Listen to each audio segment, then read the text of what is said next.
Hi, I'm Angela Nicholson, Future Publishing's Head of Testing for the Photography Portfolio, and I'm here to talk to you today about the Panosonic Lumix DMC G3.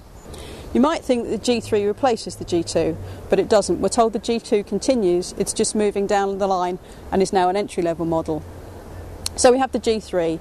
It's got a new 15.8 million pixel sensor with new technology which is designed to improve the noise.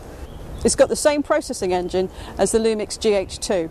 It's got an articulated screen, it's got an electronic viewfinder, and it's got a pop-up flash as well as the hot shoe. It's 25% smaller than the G2, and I think it looks rather like the GF2 because it's got a much more reduced finger grip, but it's also got an articulated screen. So this could be the camera that you want to carry about with you.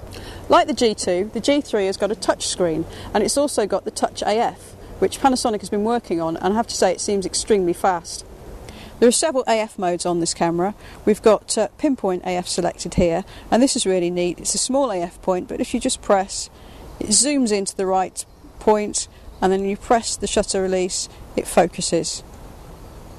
It's quite handy for checking the focus. It could be a little bit distracting on occasion, and you could switch to one area AF, and that's where you just press where you want to focus.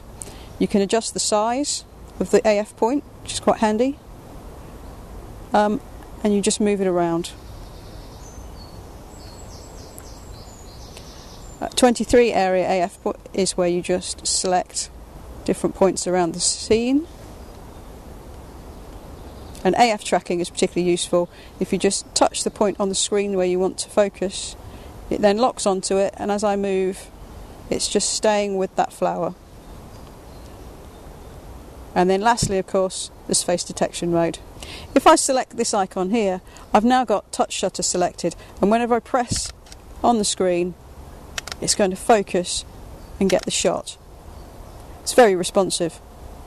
One of the nice things about this camera is that there's more than one way to select the features. For example, if I want to change the sensitivity, I can press this button and select the value I want using the buttons, or press the screen.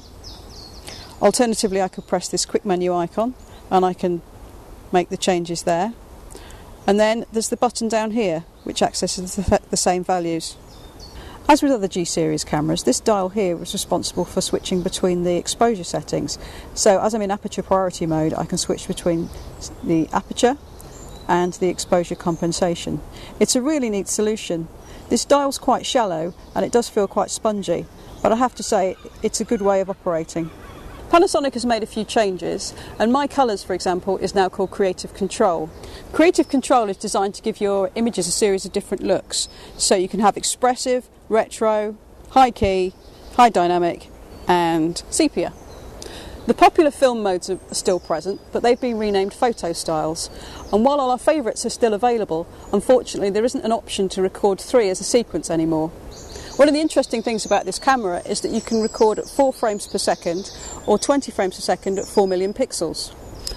Like the G2, but unlike the GF2, the G3 has got an electronic viewfinder, which means you can compose images through the viewfinder if you like, but unfortunately there's no eye detection, so you have to use the button to switch between the EVF and the LCD screen. One of the changes that Panasonic has introduced is that the AF point can now be moved across the whole of the LCD on the back of the camera, and as the screen covers 100% of the scene being composed, we can now move to the AF point to anywhere we want. As we've come to expect, we can actually record 1080p video on here, but there's a little bonus in that there's a stereo mic on top. Unfortunately, there doesn't seem to be a port to plug in an external mic though. Now the Panasonic GF1 was a big hit with enthusiast photographers, but the GF2 was a little bit disappointing for them because it's aimed more at novices. Panasonic tell us that it's selling well with these users, but I think the G3 could be the camera that the GF1 users are looking to upgrade to.